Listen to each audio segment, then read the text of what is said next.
Howrah Hooghly Warriors গোল পাবে এক্ষেত্রে। গোল! যে কথা বলছিলাম, হোয়াট এ ফিনিশ! ও ও সেই পরিবর্তন ব্রাজিলীয় ফুটবলার যিনি মাঠে এসছেন পরে, Paulo Cesar Pereira dos Santos goal করে গেলেন। আমরা আরেকবার দেখে নেবো, দেখুন। ওহ, লাভলি, দুর্দান্ত, এবং কোনো প্রশংসাই যথেষ্ট নয়। কতটা স্পট করেছে দেখুন, নিজের শরীরের উচ্চতা এবং তার সঙ্গে স্পট, এবং কাছাকাছি তার সমকক্ষ কেউ নেই, এবং এমন একটা জায়গা দিয়ে বলটাকে হেড করলেন। হেড করার পর, গোল করার পর তার সেই সেলিব্রেশন, এবং সেই সঙ্গে সঙ্গে তন্ময় ধর লম্বা বাঁশি বাজিয়ে জানিয়ে দিলেন ম্যাচ শেষ হয়ে গেল। অর্থাৎ হোসে রামিরেজ ব্যারেটোর প্রশিক্ষণাধীন হাওড়া হুগলি ওয়ারিয়র্স উত্তর 24 পরগনা ফুটবল ক্লাবকে 3-2 গোলে পরাজিত করলো।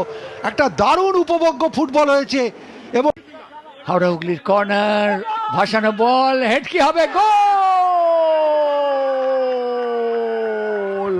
হাওড়া হুগলির হয়ে গোল করে গেলেন Paulo caesar.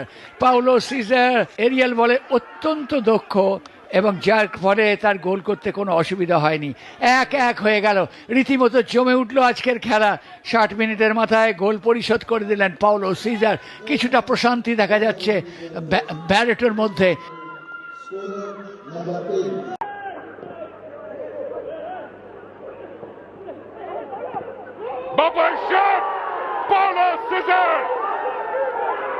অবিশ্বাস্যভাবে Howrah Hooghly Warriors ম্যাচের মধ্যে ফেরত চলে এলো। মুহূর্তের জন্য কোথাও একটা সুন্দরবন বেঙ্গল অটো এফসির ডিফেন্ডাররা একটু বেখেয়ালে জায়গা ছেড়ে দিয়েছিলেন পাওলো সিজারকে, এবং সেই পরিচিত সেলিব্রেশন, তার 8 নম্বর গোলটা এসে গেল, এবং টপ গোল স্কোরিং লিস্টে এই মুহূর্তে দ্বিতীয় স্থানে পাওলো সিজার। তার সামনে শুধু রিচমন্ড কোয়াসি, যিনি 9টা গোল করেছেন।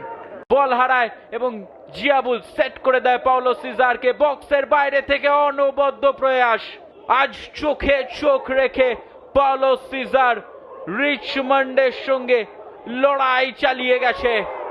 তৃতীয় গোল, শুটারের মতো অন টার্গেট সিজার, এবং চতুর্থ গোল হাওড়া হুগলি ওয়ারিয়র্স। দেবাশিস প্রামাণিক আছে।